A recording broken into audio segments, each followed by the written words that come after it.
Par vengeance pour la mort de mon père, je n'ai pas hésité à marquer mon propre corps du signe des esclaves, car ce n'était qu'en devenant esclave que je pouvais avoir une chance de m'approcher de mon ennemi. Une fois tout prêt, je me suis jeté dans la mer, et j'ai rapidement rattrapé le navire transportant les esclaves. Pendant que l'équipage était occupé à régler les voiles, je suis monté discrètement à bord, et je me suis fondu parmi les esclaves, sans que personne ne s'en rende compte. Cependant, cette nuit-là, j'ai été démasqué par une esclave. Your sheep's clothing does not disguise you, Northman. What say you, spell speaker?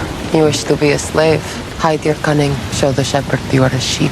I'll show the shepherd his death. Mais heureusement, elle ne m'a pas dénoncé. Le navire a dérivé dans la tempête pendant 7 jours et 7 nuits, et a finalement atteint sa destination. C'était une île isolée où vivait un groupe de bergers. Leur chef était le meurtrier de mon père. Pelletier, et nous, les esclaves, étions livrés à lui. Annie a dit qu'elle essaierait aussi par tous les moyens de quitter cet endroit. Nous avions le même objectif, et sommes devenus des partenaires de confiance. Après une longue marche, nous avons enfin atteint le camp des bergers. J'ai délibérément fait du bruit pour attirer leur attention, afin qu'ils me gardent. Cette ruse a fonctionné et a réussi à attirer leur attention. Ils m'ont forcé à ouvrir la bouche, pour examiner mes dents et déterminer mon âge et ma santé. Puis le fils de mon ennemi m'a donné un violent coup de poing dans l'estomac. Mais je n'ai eu aucune réaction. Une telle constitution a gagné l'approbation des bergers. Les bergers ont choisi au hasard quelques autres esclaves. Parmi eux se trouvait aussi la belle Annie. Après avoir réussi à rester, je me suis rapproché d'un pas de ma vengeance. Mais je n'avais toujours pas aperçu Pelletier. Pour trouver le bon moment pour me venger, je devais avaler mon orgueil et accomplir toutes sortes de travaux sales et épuisants. À l'inverse, Annie avait beaucoup plus de chance. Elle ne s'occupait que de laver le linge. Un jour, j'ai eu une idée soudaine. J'ai pris immédiatement la tâche d'un autre esclave et j'ai porté les couvertures pour la première fois dans le camp du maître. Tout en marchant, j'observais attentivement et j'ai enfin aperçu mon ennemi. Pelletier, dans un coin, mais je n'ai pas agi précipitamment, car je savais que si j'agissais sans réfléchir, non seulement j'échouerais à me venger, mais je risquais aussi de mourir sur place. Cette nuit-là, un bruit est venu de l'extérieur. Je suis sorti pour vérifier et j'ai trouvé un petit renard qui gémissait. C'était comme un signe divin qui m'a guidé vers une grotte. Là, j'ai découvert un cadavre depuis longtemps mort tenant une grande épée. J'ai essayé de prendre l'épée, mais soudain,